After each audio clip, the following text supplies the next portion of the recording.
Welcome to a not so spectacular Brighton. We're freezing. We've just been for our long run. It's Sunday morning, and let me ask you this question: what would you do if one morning you were absolutely fine, planning your life ahead, wondering what events you might run in, what you might do with it, and then the next morning, after what would be termed a minor operation, you wake up in intense pain, unable to think, unable to work, possibly again ever, and your life having the potential of falling apart? What would you do? Because that is what happened to one of my good mates, Jack, and it's the reason we're in Brighton, and we're going to go and see him now, because I think you're going to find him an inspiration like I do.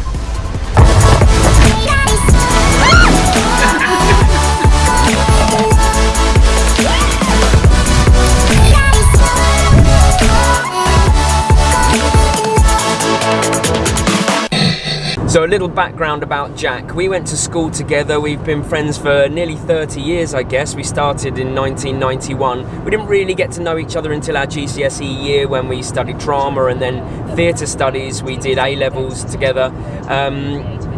We've kept in touch ever since then. Jack's a fitness fanatic. He was a personal trainer.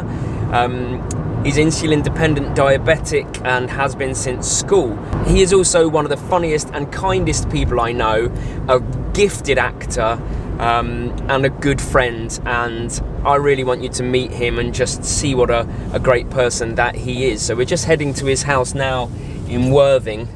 Just got to make sure I'm going the right way.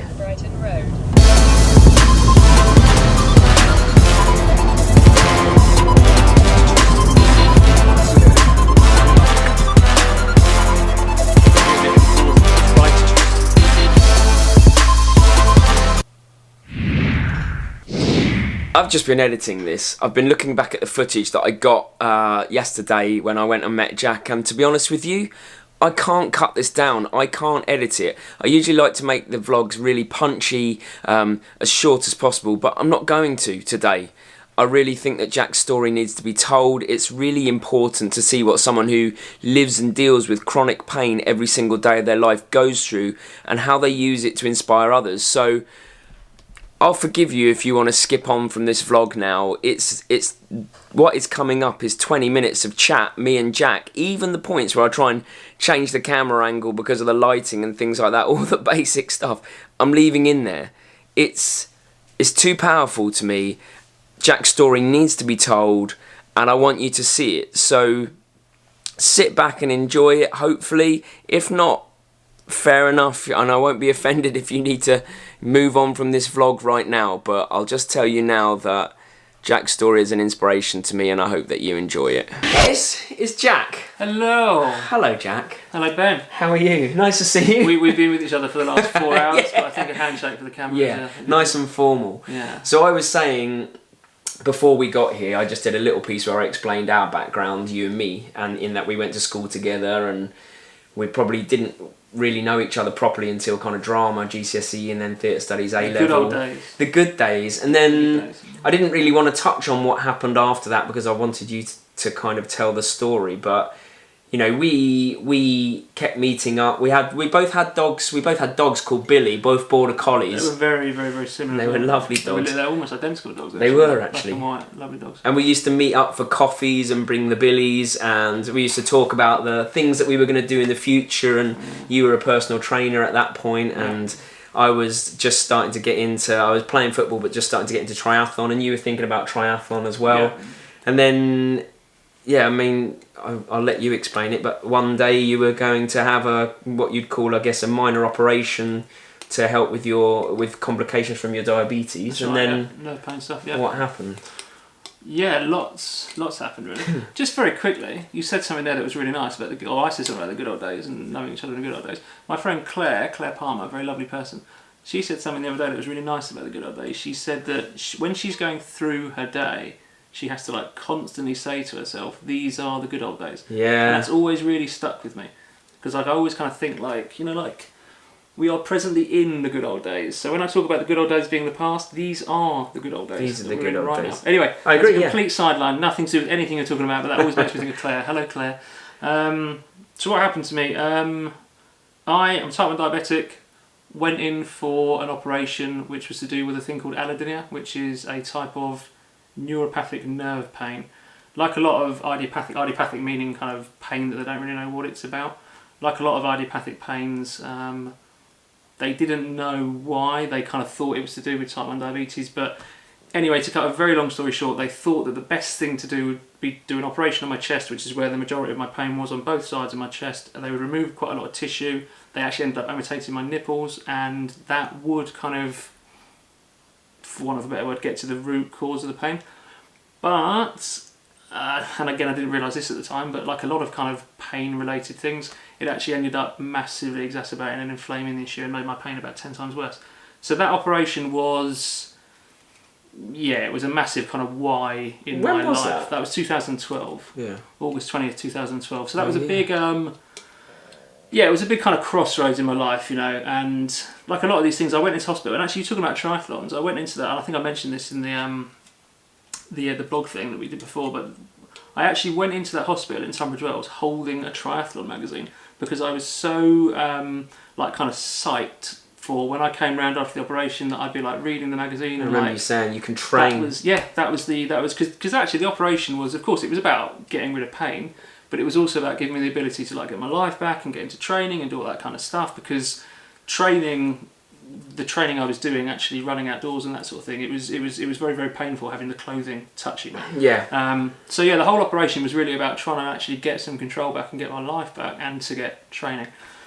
So yeah, but it didn't, like a lot of things in life, it didn't quite go to plan, and since August 2012 it's been a bit of a battle really, mate, to kind of keep going and to keep fighting the pain. The reason that I wanted to make the vlog was what I was saying was that you have been a constant source of inspiration to me. Thank you very much. Because of how strong you are. Like, I genuinely don't believe I could be that strong as you have been, because you've for years at a time you've been in a place where your pain is like 9, 10 out of 10, 8 out of 10. The drugs were depressing you and making you like lack of sleep, weren't they? You know, the medical model as a whole was depressing me, to be honest. Yeah. There's not a lot of options really for people in kind of non-stop chronic pain. No. And yet you're out. I mean, I'm not saying you're out the other side like you've got no pain, because you still have all the pain. Yeah, pain's never changed. The pain doesn't change, but the way that you see it, the way you deal with it, have all changed over 7 years. It's like almost unrecognisable from that person that first had that pain. Totally. And almost so I've lost a lot of weight as of late, kind of thing, and I think almost unrecognisable in the sense that, and this tends to be a trend I've noticed actually with a lot of people that have chronic pain to do with an actual operation or a severe injury or like, you know, a car crash or something like that there tends to almost be this out of control period that can go on for like anywhere between like a couple of years to like a decade, where you just don't know what's gone on in your life. You just don't understand how much the change has kind of been, and you end up kind of, you know, putting on a lot of weight, and you physically age. You know, you totally change as a person and what you look like and all that sort of stuff. And yeah, I think I'm now starting to come out of the other side of that. There's certainly been a lot of stuff that's happened in my life that I feel very lucky in terms of, before I had the operation and before I had the chronic pain, I was involved in some stuff that was really good for, unknowingly, for my recovery afterwards. So I mean, I've spoken about this before, but doing a lot of kind of Buddhist meditation stuff. I was a personal trainer for a long time, so that was very helpful in terms of understanding the importance that exercise has with fighting depression. The Buddhism thing gave you a lot of perspective, I thought, like in terms of being in the now rather than being in the now, definitely, and it not being personal. You know, I think that a lot of stuff, you know, again, I've talked about this before, but life, the things that happen to us in life aren't, or to my belief, they're not personal. Life just happens on life terms, and you know, we get presented with these things that we can perceive as negative, positive, or neutral, but they happen to everyone. You know, you have to roll with it. Yeah, absolutely. However, It's the choices you make after those things that have happened. That's the difference between what people will go underwater or they'll, you know, swim. And you know, we were talking about it a little bit earlier on, but you know, these kind of like these minute daily choices that people make, and how those tiny seemingly insignificant things, they can be the difference between, and again, I'll sort of, this might sound like I'm over dramatising it, but not at all, but they can be the difference between you ending your life in 6 months or a year's time or whatever, you know.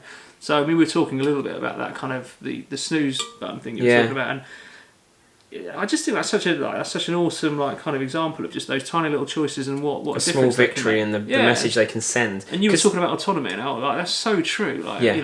Because you what was it? Was it about 2014 or something like that? You said to me, I remember you saying to me that you were the medication and the pain. You that was the most suicidal you've been. That was a really bad time. Yeah. And a bit of the change in medication and a change in how you view it, I guess. But like how you even came through that gave me kind of strength, really, because most of the people that are going to watch this are not fighting anything. They're fighting their own battles. Everyone has their own things, and it's not to detract from anyone's problems. Everyone has these things, but the battles that you face and that you fight, I think it helps put things into perspective for some people. Now, I'm not, and again, like I say, I'm not belittling anyone else's stuff. No, because everyone's problems are unique. But their own problems. But I see your problems, and I your pain can be up to an 8, down to a 6, but never really below much of a 6 out of 10, which is huge for people. And you're dealing with it. You're creating a way that you make those small victories every day. You're creating positive statements to yourself all of the time. Like you're not. The pain's going to be there, but you're kind of telling the pain. In my head, you're telling the pain that you're the boss of it rather than it's the boss of you. Yeah, I think that's really important as well. And I mean, even that little thing about I can remember. I don't know when it would have been. Have we talked about the bowls? Did I tell you about the bowls that I had in my flat at one point when I was living in the flat? Living in a flat in Hove, and in the flat, in the spare bedroom, I had 3 bowls, just like IKEA little bowls, and I had little bits of paper on them, and they were folded up like a lucky dip. And in each bowl, I would have depending on my pain level day. So if it was, I would have an outdoor bowl. So if the pain was good enough for me to actually go outdoors on that day, I would have an indoor bowl and I'd have a bed bowl. And basically in each bowl, I just had these bits of paper. I would wake up and I'd select, do I feel good enough to go out? Yes, I do. In which case I'd go into the outdoor bowl. And in the outdoor bowl, it was always less bits of paper, so I'd pick 3. Yeah. And then they would have little tasks or little goals. And I would literally stick to them. When I had nothing to do, no job, no kind of quote unquote no point, that would be my point. So it might say, if I was feeling really good, and it was an outdoor day, ride a motorcycle, go and have a coffee, walk a dog, whatever. Mm-hmm. And then I would do that, and I would stick to it as military as you would stick to, if you were 9 to 5 and you're being paid. If it was a bed day, it would say things like, watch a documentary on YouTube that would be positive, or rather than just sit there and just do nothing and kind of focus on the pain. It might say, get up, walk to the kitchen 10 times in that day, go back again. Yeah. And if it was an indoor day that I was actually out of bed, it would be stuff around the flat that I could kind of do that was, slightly better. It might be write a letter to someone. Yeah. And there was also other stuff in there that was tell someone that you love them. And it was really weird things that, again, it was slightly kind of cringy when I made them up, and I can remember sitting down at the table and actually writing all the things on the bits of paper and ripping them up and put them in the bowls. But it was funny how much of a catalyst it ended up being to other stuff. So particularly the love you thing. So it was on my in-bed day, that was one that kind of came up quite a lot. So it'd be you would ring up someone and you would tell them you love them, who you loved. And it was weird, because that was kind of quite an infectious thing. And you'd think that it was this really innocuous thing that was just oh yeah, just let you know I love you. And then the whole conversation would change, or or maybe it wouldn't change, but then you get a message later on saying thanks very much for that, and it would lead into sort of, and that kind of thing about kind of karmic, it's pay it forward, isn't it? Totally. It's a real thing, and that stuff. So again, sitting down one day and deciding to do my 3 bowls thing, it just felt like nothing. It felt like another last ditch attempt to kind of keep myself going for another couple of weeks or whatever. But actually it ended up being this really powerful thing. It really kind of hit me that when I so I recently moved into this new house that we're in at the minute, and at the moment, how my life is. Hello, Winnie. Hello. I don't need the bowls at the minute. No. Because I have other stuff going on and things are happening. But I kind of know that that's always there if I do need it. So yeah, the little things that create positivity in your day. Well, that's why. Yeah, that's. I mean, from listening to that and knowing you as a person, I think it sounds like what you've done is made as many small incremental positive steps as you can to to keep your life positive, because you've always been a helper, haven't you? Like, that's you always have wanted to. You did social work. You were going to train to be a teacher. You've been a personal trainer. Like, if you think about it, everything you've done is to benefit other people. Like, those are the things that you do. And I enjoy doing that stuff. You love it, and you're great at it. You're really great at it. I always say, actually, to Jack, like, I say I always, but I've suggested a few times that he needs to have his own YouTube channel, because I would 100% watch it, of just how you deal with chronic pain in a positive way. Like, I would 100%, I'd be on that. It's just that I've got a face and a body for the radio. No, you do not. Yeah, that's the problem. So like, that's what I think about Jack, is that these types of things, the little things that you do. He's very kind. Are so positive, and they make a positive statement to you. But what they also do is they make, Mary and I talk about it, about how positive you are in the face of adversity, and so it has a positive effect on us. We then talk to other people about you. We wrote the blog, and you wrote the blog about you, and people keep telling me, like, I've had people tell me that's their favourite blog. It's amazing, actually. That's really nice, but it's amazing how many people have actually got in touch with me about that blog that you don't know about. Really? And have, like, said to me about that stuff, which is... Well, there you go. I mean, it's just, cool. It's a really powerful blog. Like, they both were, especially hearing it from the way, from your perspective. But it's how, it's even this video. Like, I was sitting there, when you were talking, I was kind of like, do you know what? I was watching Mary listen to you so intently. Who is sitting there, by the way? Mary's just there. Yeah. I was watching Mary listen to you so intently, I was like, I can't edit this vlog down. Like, I almost don't want to. Because I usually try and make the vlogs last a certain amount of time, but actually I don't want to, because I genuinely think people will watch you and want to hear your story. But it's true. It's like, I know your story, and I'm still sitting there going, this is amazing. Well, like, the bowls thing, like, is really like a positive statement. Again, we were talking about my 5 steps thing. Like, that's another thing you can put in there. Like, not in the same way that you use it, but in a way for people that are not motivated to be motivated. How motivated do you feel in a day? Grab it from that bowl. Let's do those things then. Those, like, it has, just, I've already got that idea from you straight away. That I can then also take and put it in the model, and that's because of, that's thanks to you. Oh, cool. So, I'm glad I've given you that. Well, I'm very glad you have. One last question on pain. Which is the most painful, your chest or supporting Sheffield Wednesday? Well, I don't know, because I kind of almost support Brighton now. so it's got to be Wednesday then. I think so. Jack and I used to go to. There was a period of time when we used to go to Chelsea matches when Chelsea were playing Wednesday, and Jack and Johnny, Jack's brother, would sit in the Wednesday end, and my mate Jenna and me would sit in the Chelsea end, and we would, like, spend our game. We'd spend our game, like, looking at each other. Away. I can always remember when Sheffield Wednesday scored to go 1-0 up, and Jenna and I we were looking at the pitch, but we could.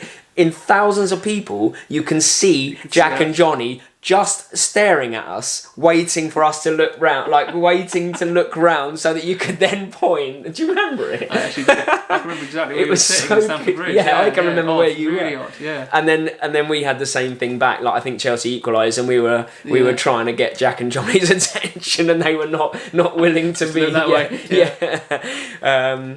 We've had a lot of good memories, and I think there's going to be a lot more to come. But I think, and what? Oh, are you going to ask like what I want to know? Because I feel like I'm watching. Oh, Mary's an audience, so Mary, you ask a question you want to know.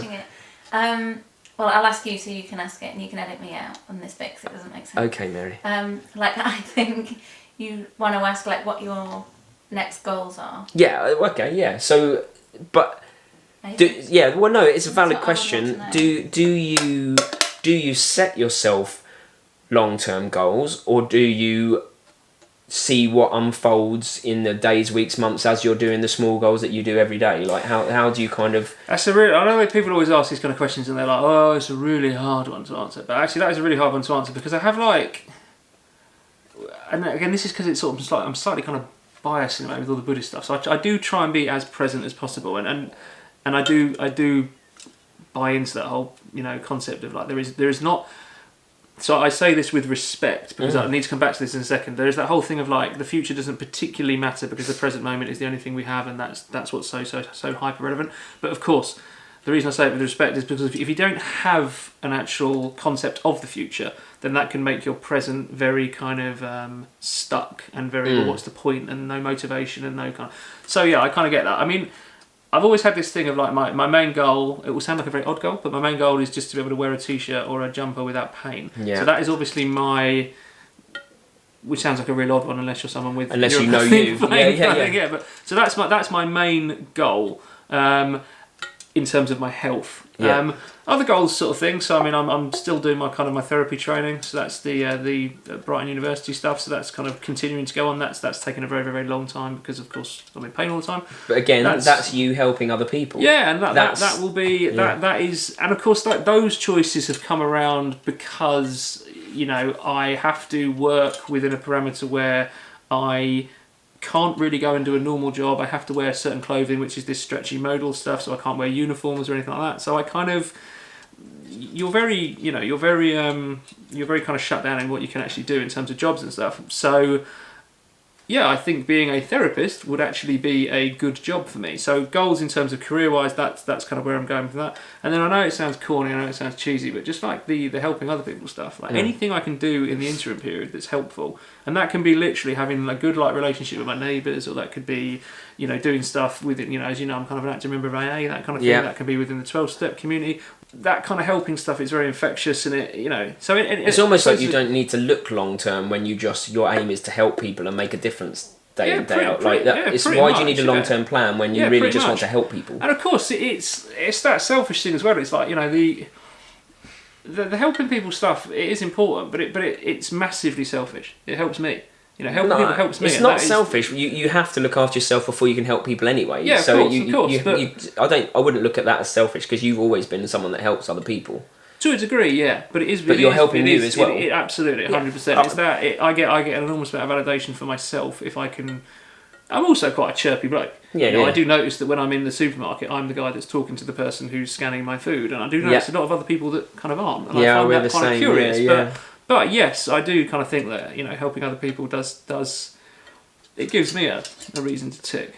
Yeah, I think same as us. You purpose because you've got to look after yourself. Yeah. In order to be able to do that. Yeah. So it's that's a big motivation. Yeah, totally. And doing my when I was at Sussex in the social work training, I remember that thing about burnout, and I remember that thing about kind of being able to actually help other people, and how you need to be well enough to help other people. And of course, you can't help other people unless you are well yourself. Yeah. And it took me a really long time to kind of get that, even though that was banged into me in AA and all that sort of stuff for a very long time. You really do need to be well enough before you can help yourself. I'm just changing the angle, I don't know why, I'm just fiddling around. But I think we're pretty much... Let's just see what the light was like. We're done, aren't we? Are we done? I don't know.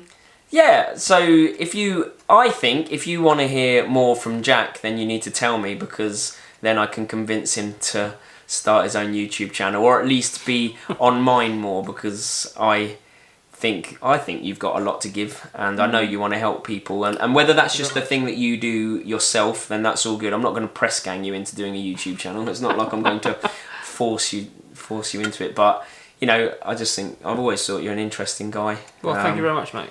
And it's a pleasure, Jack. Well, chronic pain and all that stuff's helped me in many ways, and doing this stuff is all part of that. Even if one person, and I know that again this is biased, but even if one person with chronic pain, or particularly people at the start of that chronic pain journey, when they're in that confused, horrible period where they don't know what's going on and they feel like their life's been completely stolen from them, if it can get through to one of those people, corny. Yeah, but it'll be really worth it. No. I've always said that myself. Is like if you can affect, when I teach, if I can affect one child, if I can change their trajectory of their life in a positive way, then I win. That's and how many of them are they going to affect? Quite ripples effect. Yeah, absolutely. So it's the chronic pain thing, or it's the helping someone. It's just it's affecting one person, isn't it? Yeah, totally, mate. Totally. Anyway, thank you very much, buddy. A pleasure, as always. I'm much appreciated, and I'm sure that I really genuinely believe that will help some people out there. Hope so. And I'll see you next week, I think. I don't know what I'm doing. I don't even know how to sign off. See you later. Ciao, ciao.